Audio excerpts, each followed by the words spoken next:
Que sur la Bible, il puisse dire à quel moment le docteur Lafontaine, docteur en médecine, l'a frappé de ses propres mains. Je lui ai parlé ce matin, il m'a dit qu'il aimerait bien venir à Montréal, effectivement, vous rencontrer et vous demander des comptes, parce qu'il affirme, ce monsieur, qu'au mois de novembre 1984, oui, vous l'avez battu à coups de bâton, que sur vos ordres, il a dû ingérer, on lui a fait manger des matières fécales, et ainsi de suite. J'ai été indigne quand j'ai entendu sur les ondes de Radio-Canada ces propos du pasteur Leroy.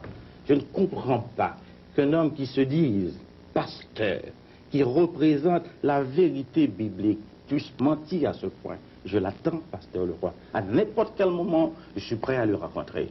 Pourquoi avez-vous démissionné en septembre 84, M. Lafontaine? Il y avait, n'est-ce pas, un conflit d'idéologie larvé entre Michel Duvalier, la femme du président qui représentait un courant de pensée, et moi-même.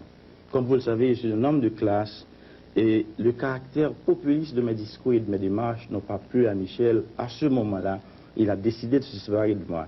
Et comme il lui fallait quand même, pour arriver à satisfaire ses ambitions politiques, comprenez très bien, disloquer l'alliance traditionnelle, n'est-ce pas, avec la masse, c'est-à-dire les classes moyennes et les masses populaires du pays, celui qui représentait, voyez-vous, l'ancrage du gouvernement au milieu de ces gens représentait un danger pour lui, et ce danger était moi.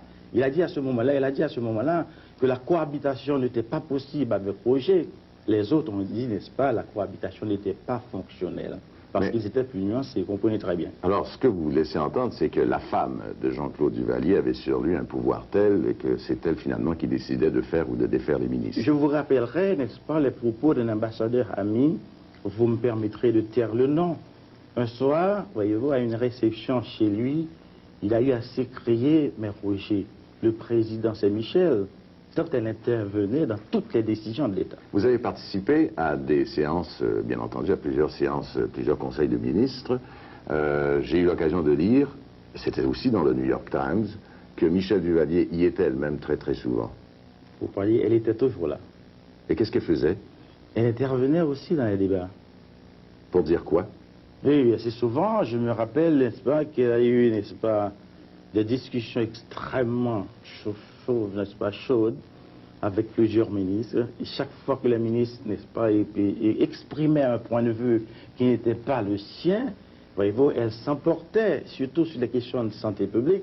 Et un jour, un confrère, je tel nom, a eu à lui dire, mais madame, vous n'êtes pas docteur en médecine, vous n'êtes pas un officier de santé publique, vous ne connaissez pas ce que c'est que la gestion de la santé publique, comment pouvez-vous prétendre intervenir dans un débat aussi élevé?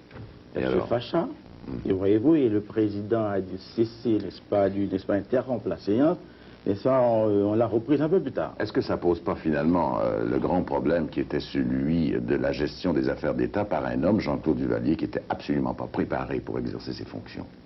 Bah, franchement, dites-nous-le, docteur Lafontaine. Jean-Claude Duvalier, je ne dirais pas qu'il n'était pas préparé. Il faut remonter, il faut une certaine... la préparation académique, les connaissances techniques, politiques, économiques, pour diriger un pays comme Haïti? Il faut une certaine rétrospective pour placer Jean-Claude Duvalier dans le contexte. On n'a pas le temps, malheureusement. Je vous demande simplement de répondre à cette question. Avait-il ou non la préparation nécessaire pour exercer le pouvoir? Certes, oui. Je vais vous dire pourquoi. Oui, parce que Jean-Claude Duvalier n'avait pas à prendre les décisions. Le père avait laissé autour de lui un ensemble d'hommes valables, préparés, tels, mais ça, Hervé Boyer, qui est un docteur en sciences économiques, et tant d'autres encore, qui étaient chargés, n'est-ce pas, de prendre toutes les décisions pour Jean-Claude Duvalier. Jean-Claude était le symbole.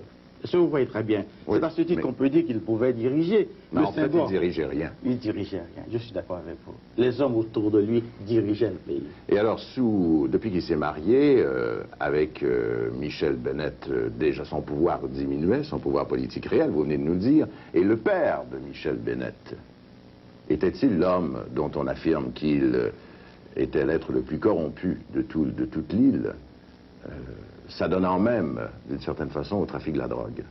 Bon. Vous avez lu ces accusations? Je les ai vues. En tant que ministre de l'Intérieur, n'est-ce pas, j'ai été au courant de beaucoup de choses. Avez-vous pu constater que Bennett faisait le commerce de la drogue? J'ai constaté que le fils faisait le commerce, c'est ça, de la cocaïne. D'ailleurs, l'Interpol l'a arrêté. Il a fait 2 ans de prison aux États-Unis. Mais le père?